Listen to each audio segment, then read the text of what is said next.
ያንድ ሀገር የህልውና ዋጋዋ ስንት ነው? በውሃ ጥም እየነደደ ደረቱን ለከባድ መሳሪያ የሰጠው ምስኪን ወታደር አጥንትስ በስንት ይሸምታል? ወደ ኋላ እንመለስ። የባህር ሽታ እንኳን የማያውቀው ከጎንደር፣ ከጎጃም፣ ከወሎና ከሸዋማ ገጠራማ መንደሮች የተነቀለው የአማራው ወጣት በአሰብና በምጽዋ የባህር ዳርቻ ላይ ለምን ደሙን አፈሰሰ? አጥንቱንስ ለምን ከሰከሰ?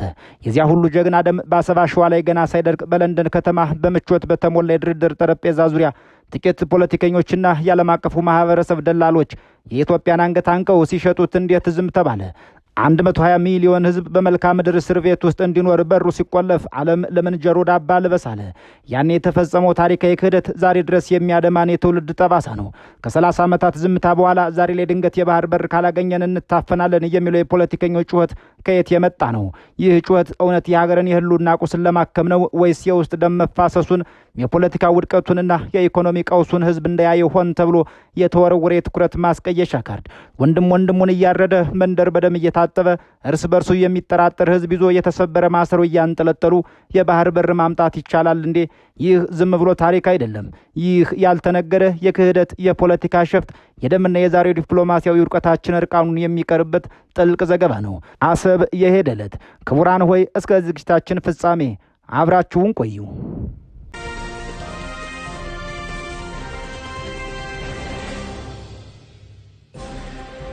ኢትዮጵያ የቀይ ባህር አክሰስ ጉዳይ አይቀሬ ስለሆነ ነው የነበረው። ስታነሳው አድሃሪ፣ ጸረ ህዝብ፣ ጸረ ዲሞክራሲ፣ ጸረ ምናምን የማይለጠፍ ስም የለም ለሁላችንም። አሁን አጀንዳው ኢንተርናሽናል አጀንዳ ሆኗል። እውነት ነው፣ ኢትዮጵያ የባህር በር ያስፈልጋታል። ኢትዮጵያ ውስጥ የባህር በር ከሌላት አፍሪካ ቀንድ ውስጥ ሰላምና መረጋጋት አይኖርም የሚል ግንዛቤ ተይዟል። የቀይ ባህር ሞገዶች የኢትዮጵያውያንን የደም ጠረን ያውቁታል። የአሰብ አሸዋማ የባህር ዳርቻዎች ዛሬም ድረስ በሀገር ፍቅር ስሜት የተሰዉ የሺዎችን አጥንት ታቅፈው ተኝተዋል። አሰብ ለኢትዮጵያውያን ዝም ብላ የውሃ አካል ወይም የጂኦግራፊያዊ ካርታ አካል ብቻ አልነበረችም። አሰብ የህልውና፣ የነጻነት፣ የህይወት እስትንፋስ ጭምር ነበረች።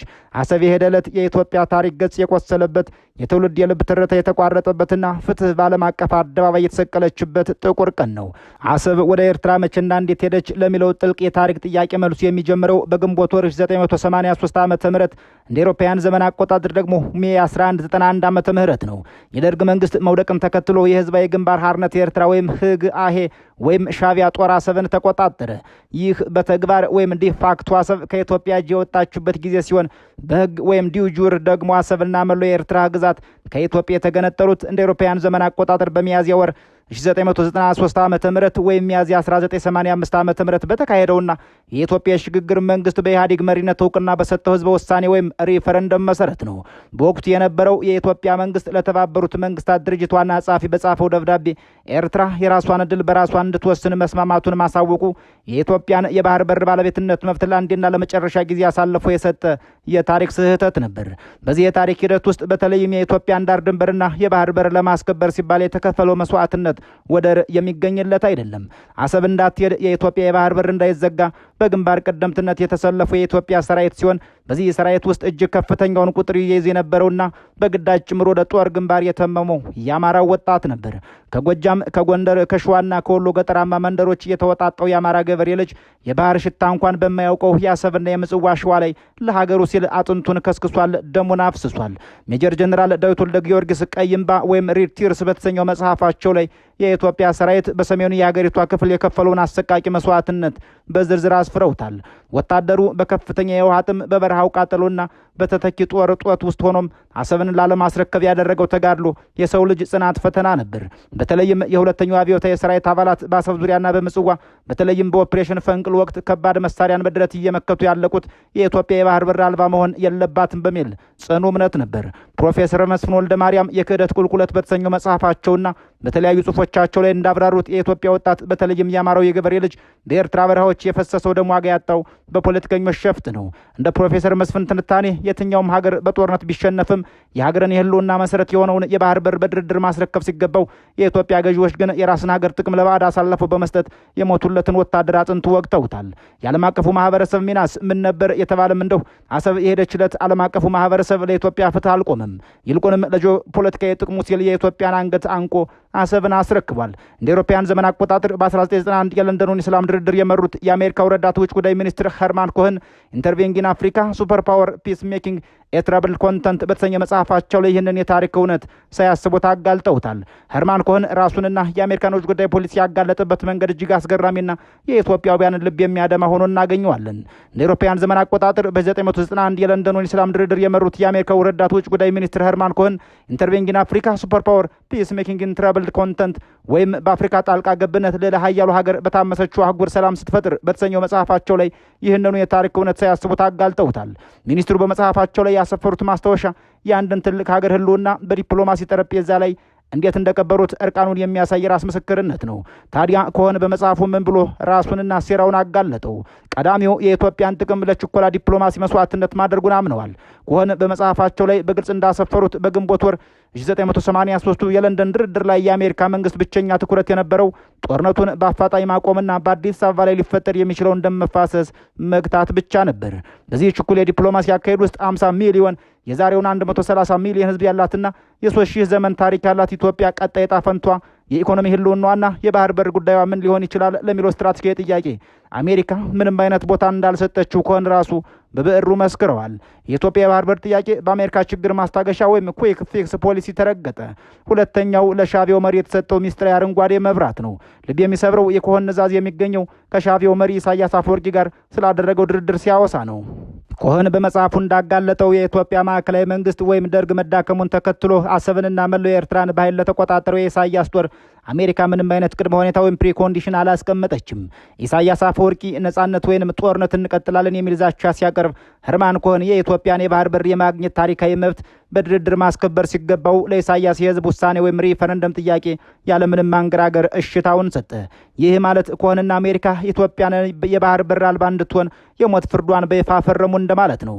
ሶስተኛው የዘገየው ጸጸት ደሙ ለፈሰሰው ሰራዊት የተሰጠው ፌዝ የሚሆን ነው። ሄርማን ኮሄን በመጽሐፉና ከዓመታት በኋላ በተለያዩ የቴሌቪዥን ቃለ መጠይቆች ለምሳሌም ከቪኦኤ ጋር ባደረጉት ቆይታቸው ሳያስቡት ያመለጣቸውና ራሳቸውን ያጋለጡበት ሌላው ትልቁ ነጥብ አላቸው። በወቅቱ የኢትዮጵያ የባህር በር አልባ እንዳትሆን መደራደርና አሰብን ለኢትዮጵያ ማስቀረት እንችል ነበር። ነገር ግን በወቅቱ የነበረን መረጃና ትኩረት ሌላ ነበር።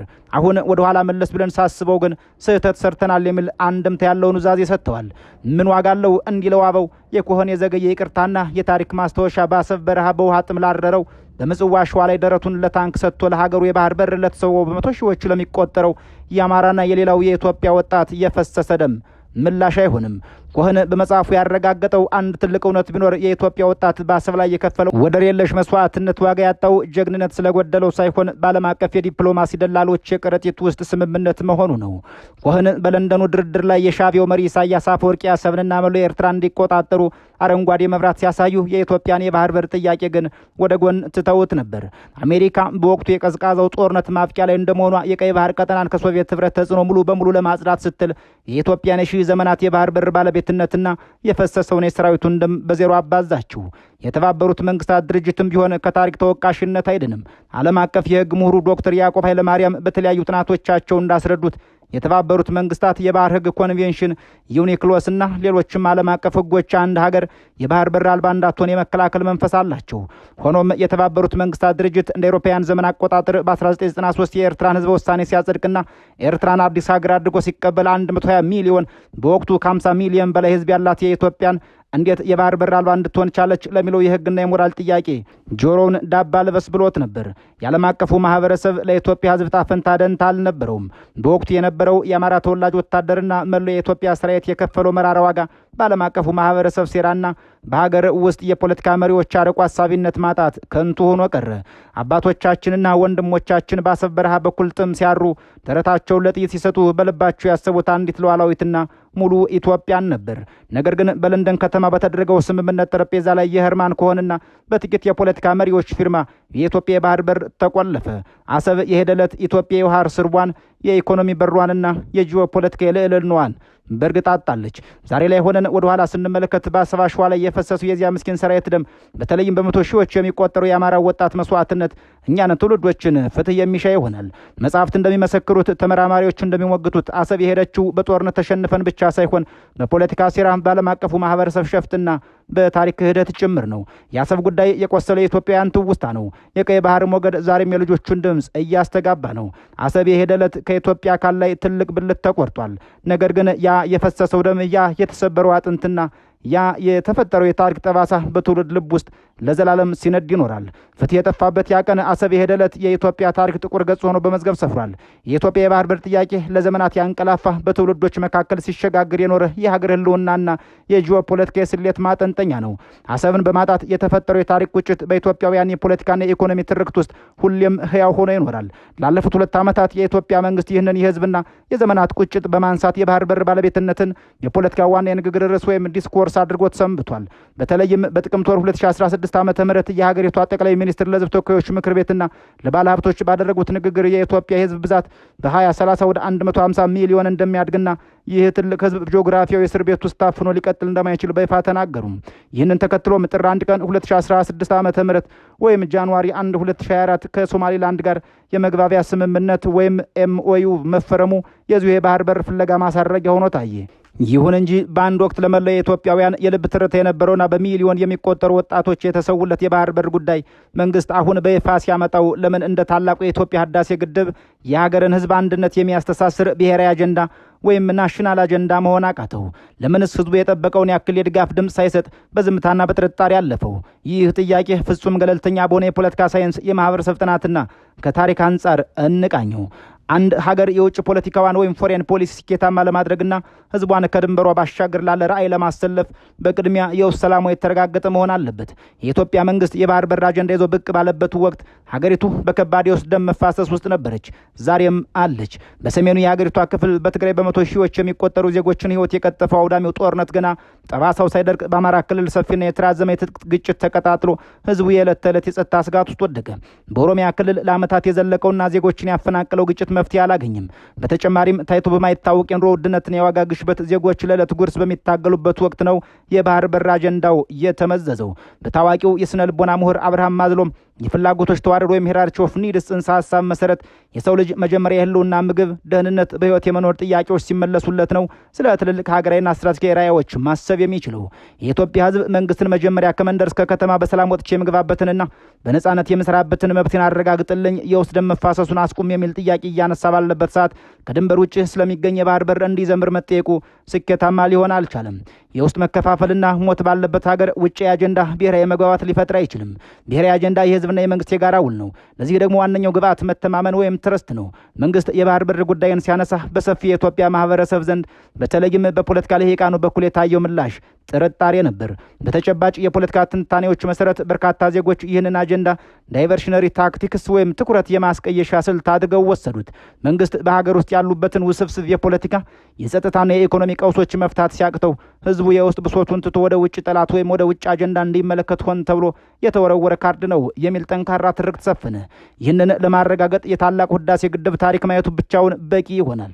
ግድቡ በ1950ዎቹና 60ዎቹ ታስቦ የነበረ ቢሆንም በ2003 ዓመተ ምህረት እንደ አውሮፓውያን ዘመን አቆጣጠር ደግሞ በ2011 ዓመተ ምህረት የመሰረተ ድንጋዩ ሲጣል ብሔራዊ አጀንዳ መሆን ቻለ። ምክንያቱም በወቅቱ ሀገሪቷ አንጻራዊ የውስጥ ሰላም ነበራት፣ ጠንካራ ማዕከላዊ መንግስት ነበር። እንዲሁም ህዝቡ የውስጥ ግጭት ትኩረቱን አልሰረቀውም ነበር። ድሃውም፣ ሀብታሙም፣ ታዋቂውም፣ ደጋፊውም ለግድቡ ገንዘቡን አዋጣ።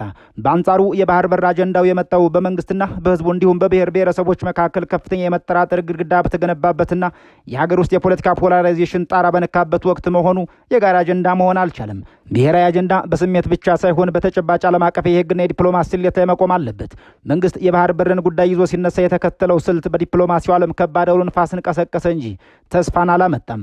በጥር 1 ቀን 2016 ዓ.ም ከሶማሌላንድ ጋር የተፈረመው ስምምነት የኢትዮጵያን ባህር የማግኘት ህጋዊና ታሪካዊ መብት ከማስረዳት ይልቅ ሀገሪቱን በቀጠናው እንደ ስጋት እንድትታይ ያደረጋት። ሶማሊያ ይህንን የሉዓላዊነት ጥሰት አድርጋ ወሰደችው። ወዲያውኑ የአረብ ሊግ፣ የአፍሪካ ህብረት፣ የተባበሩት መንግስታት ድርጅትና እንደ አሜሪካና የአውሮፓ ህብረት ያሉ ሀያላን ሀገራት የሶማሊያን የግዛት አንድነት እንደሚደግፉ በይፋ አወጁ።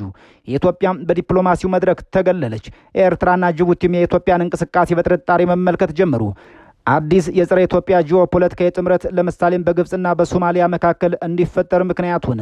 ይህ ዓለም አቀፋዊ ተቃውሞ ነው ወደ ሀገር ውስጥ ሲያስተጋባ አስተዋይ የኢትዮጵያ ህዝብና የፖለቲካ ተንታኞች ይህ አካሄድ ከጥቅሙ ይልቅ ጉዳቱ ያመዝናል፣ ሀገሪቱን ወደ አላስፈላጊ ቀጠና የጦርነት ሊያስገባት ይችላል ወደሚል ድምዳሜ ደረሱ።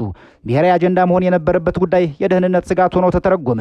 ከዓለም አቀፍ ህግ አንጻርም የሶማሌላንድን ሉዓላዊነት እውቅና መስጠት ለኢትዮጵያ የራሱ የውስጥ አንድነት ህልውና ፈተና ሊሆን ይችላል የሚል ስጋት በምሁራኑ ዘንድ ጎላ። የባህር በር ለኢትዮጵያ ቅንጦት ሳይሆን የህልውና ጥያቄ መሆኑን ታሪክ፣ መልክዓ ምድርና ስነ ህዝብ ወይም ዲሞግራፊ ያስገነዝባሉ። የትኛውም ኢትዮጵያዊ የባህር በር የማግኘት መብት አለው፣ አይጠላምም። ነገር ግን ላለፉት 2 ዓመታት የመንግስት የባህር በር ጩኸት ብሔራዊ አጀንዳ መሆን ያልቻለው ጥያቄው ስህተት ስለሆነ ሳይሆን ጥያቄው የቀረበበት ጊዜ፣ የተነሳበት የውስጥ ሀገራዊ ሁኔታና የተተገበረበት የዲፕሎማሲ ስልት የተሳሳተ ስለነበር ነው። የገዛ ወንድሙን የሚወጋ ህዝብ፣ እርስ በርሱ የሚጠራጠር ማህበረሰብና በኢኮኖሚ ቀውስ የሚንገዳገድ መንግስት በአንድነት ቆሞ የባህር በርን ማምጣት አይችሉም። የተሰበረ ማሰሮ ውሃ እንደማያቆይ ሁሉ የውስጥ አንድነቷን የደማባት ኢትዮጵያ የባህር በር ጥያቄዋን ብሔራዊ አጀንዳ አድርጋ ለመሸከም አቅም አንሷታል። የባህር በር ብሔራዊ አጀንዳ ሊሆን የሚችለው በመሪዎቹ የፖለቲካ መድረክ ንግግር ብቻ ሳይሆን ቅድሚያ የሀገር ውስጥ ሰላም ሲረጋገጥ፣ የህግ የበላይነት ሲሰፍንና መንግስት የዜጎቹን መተማመን ወይም ሌጂቲሜሲ ኦፍ ትረስት መልሶ ሲያገኝ ብቻ መሆኑን የዘመናችን ተጨባጭ የታሪክ ሂደቶች መስካሪ ናቸው። በያላችሁበት ዓለም ሰኔ ጊዜ እየተመኘን በዚሁ እንሰናበታለን።